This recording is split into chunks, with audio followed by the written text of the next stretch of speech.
রাজেশের হাত থেকে রোশনাইকে বাঁচালো আরণ্যক। সম্পূর্ণ জানতে দেখতে থাকুক। গল্পের শুরুতেই দেখা যায় রোশনাইয়ের পাশে রয়েছে আরণ্যক।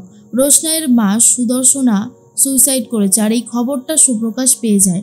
সুপ্রকাশ তখন বলতে থাকে এটা হতে পারে না, এটা কোনোভাবেই হতে পারে না।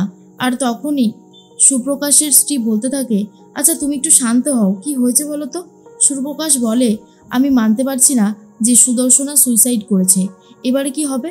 হ্যাঁ, আশেপাশে সবাই বলছে আমাদের বাড়িতেই নাকি কোনো একটা অশান্তি হয়েছে, আর তার জেরেই সুদর্শনা সুইসাইড করেছে। আমাদের বিরুদ্ধে নাকি পুলিশই স্টেপ নেবে, কী যে হবে আমি বুঝতে পারছি না।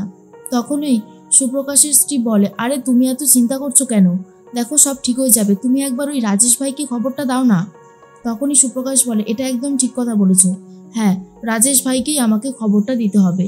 রাজেশ ভাইকে খবরটা দিই আর জানাই কি চলছে।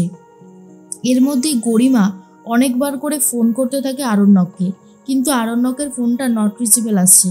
আর যেটা শোনার পরে একটু বেশি করে ঘাবড়ে যায় গরিমা, আর মনে মনে ভাবতে থাকে এতবার করে ফোন করছি, ফোনটা কেন ধরছে না কে জানে, আর কখন ধরবে ফোনটা, আমার কেমন যেন টেনশন হচ্ছে। অন্যদিকে দেখা যায় রাজেশ ভাইকে ফোন করেছে সুপ্রকাশ, আর বলে, রাজেশ ভাই ওই সুদর্শনা যার মেয়েকে তুমি বিয়ে করতে চেয়েছিলে, সেই সুদর্শনা সুসাইড করেছে, আর এখন ওই মেয়েটাকে কে দেখবে, তুমি একটু বুঝে শুনে নাও। এরপর রাজেশ চলে এসেছে তখনই রোশনাইয়ের কাছে। এদিকে রোশনাই ভীষণই কান্নাকাটি করতে থাকে। রাজেশ ভাই বলে, আরে রোশনাই তুমি এত কান্নাকাটি করছো কেন? রাজেশ ভাই যেখানে আছে সেখানে কি এত কান্নাকাটি মানায়? আরে বাবা সব ঠিক হয়ে যাবে, তুমি এসব নিয়ে ভেবো না তো। অন্যদিকে আরণ্যকের কথা ভাবে গরিমার মা, আর বলে, আরণ্যক তো ভালো ছেলে, ও আবার কোথায় গেল কে জানে, ও যদি জানতে পারে এই সমস্ত বিপদের কথা আবার যাবে এখানে ছুটে ওখানে।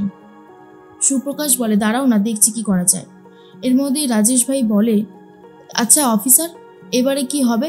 অফিসার বলে, প্রথমত তো আগে শেষ কাজ সম্পন্ন হবে, তারপর দেখা যাবে কি হচ্ছে। এর মধ্যেই রোশনাই খুব ভেঙে পড়েছে, ভীষণই কান্নাকাটি করছে। রোশনাইকে আর কিছুই বলে সামলানো যায় না।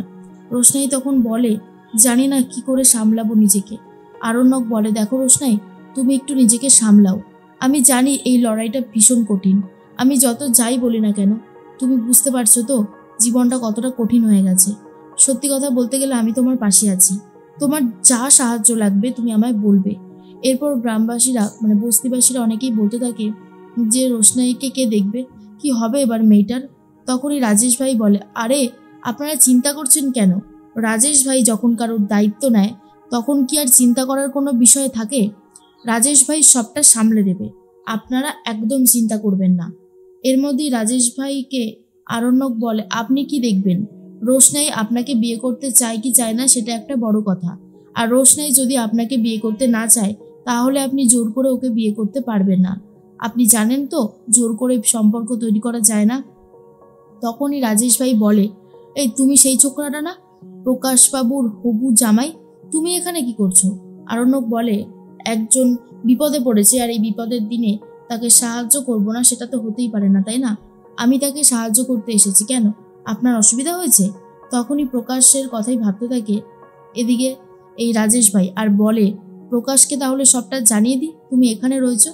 তখন আরণ্যক বলে, আমি একজন আলাদা মানুষ, আমি যেখানে খুশি থাকতেই পারি, কারোর বিপদে পাশে দাঁড়াতেই পারি, আপনার যাকে যা বলার ইচ্ছা আপনি বলতে পারেন, তাতে আমার কিছু যায় আসে না, বুঝতে পেরেছেন? রাজেশ ভাই বলে যায়। আর এর মধ্যেই তখনই ফোন করেছে প্রকাশকে রাজেশ ভাই, আর বলে, এই যে প্রকাশ, তুমি কি জানো তোমার হবু জামাই কোথায় রয়েছে? হবু জামাই রয়েছে রোশনাইয়ের বাড়িতে, রোশনাইকে সাহস যোগাচ্ছে। কথাটা শোনার পরেই প্রকাশ তো চমকে যায়, আর বলে, কি বলছো রাজেশ ভাই? রাজেশ তখন বলে, হ্যাঁ আমি একদম ঠিক কথাই বলেছি, বিশ্বাস না হয় নিজেই দেখে এসো।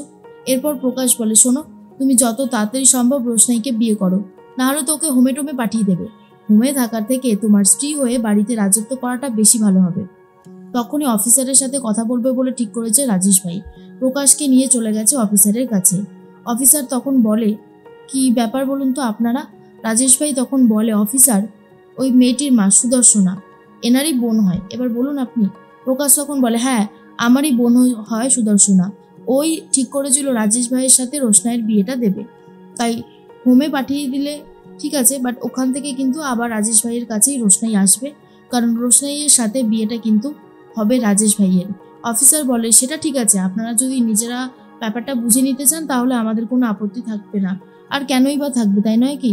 তখনই রাজেশ ভাই বলে, যত তাড়াতাড়ি সম্ভব আমি রোশনাইকে স্ত্রীর সম্মান দিতে চাইছি, বুঝতে পারছেন তো আমি কি বলেছি? আর তখন সে বলে, হ্যাঁ হ্যাঁ, খুব ভালো মতনই বুঝতে পারছি, আপনি চিন্তা করবেন না, সবটা ঠিক হয়ে যাবে। এদিকে তখনই বাবা মা মরা মেয়েটার জন্য সবাই প্রার্থনা করতে থাকে যাতে একটা ভালো জায়গায় ও যেতে পারে। রোশনাইয়ের মায়ের শেষ কাজ সম্পন্ন হচ্ছে। এরপর রাজেশ ভাই এসে বলে, কালকে তোমাকে নিয়ে যাওয়া হবে, আর তারপরেই তোমার সাথে আমার বিয়ে হবে। আমি জানি তোমার মা মরে গেছে, তোমার খুবই খারাপ লাগছে, সেটাই হওয়াটা স্বাভাবিক, কিন্তু কি করবে বলো, কারণ মা বাবা তো আর সারা জীবন বেঁচে থাকে না। সেজন্যই বললাম, তুমি চিন্তা করো না, তোমার সমস্ত দায়িত্ব আমার, তোমার খাওয়া পড়ার দায়িত্ব আমার, তুমি চিন্তা করবে না, আমি আসি তাহলে। এই বলেই রাজেশ ভাই চলে যায়। অন্যদিকে গরিমা অনেকবার ট্রাই করেছে, কোনোভাবে আরণ্যকের সাথে যোগাযোগ করে উঠতে পারে না। এরপর মঞ্চে উঠে নাচ করতে শুরু করে দেয়। এদিকে রোশনাইয়ের আশেপাশে যারা ছিল তারা বলতে থাকে, দেখো বাবা, আরণ্যককে বলে রোশনাইয়ের কেউ নেই, রোশনাইয়ের পাশে তুমি যেভাবে রয়েছো তাই আমাদের কথাগুলো বলার সাহস হচ্ছে, তোমরা কিছু একটা করো, তুমিই পারবে আমাদের রোশনাইকে বাঁচাতে। আচ্ছা বাবা, তুমি রোশনাইকে বাঁচিয়ে কলকাতায় নিয়ে যেতে পারো না? হ্যাঁ বলো না, পারো না? আরণ্যক বলে, কি বলছেনটা কি, আমি?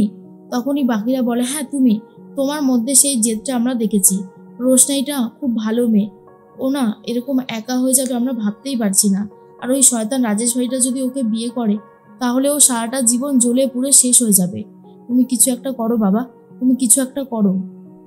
আরণ্যক ভাবে কি করবে সে, কি বা করা যেতে পারে। এদিকে রাতের বেলাতে বসে বসে ভাবতে থাকে মায়ের কথা। রোশনাই বলে, আজকে তো তোমার আর আমার পার্টি করার কথা ছিল মা, তুমি সব শেষ করে কেন চলে গেলে?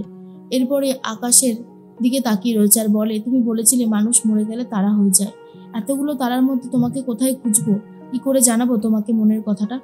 এর মধ্যেই কথা বলতে থাকে আরণ্যক আর বলে, আমি জানি এই কঠিন সময়টায় তোমার পাশে কেউ নেই, কিন্তু বিশ্বাস করো আমি আছি, আমি তোমার পাশে আছি, তোমার কোনো চিন্তা নেই, তোমার ভয় পাওয়ার কোনো কারণ নেই।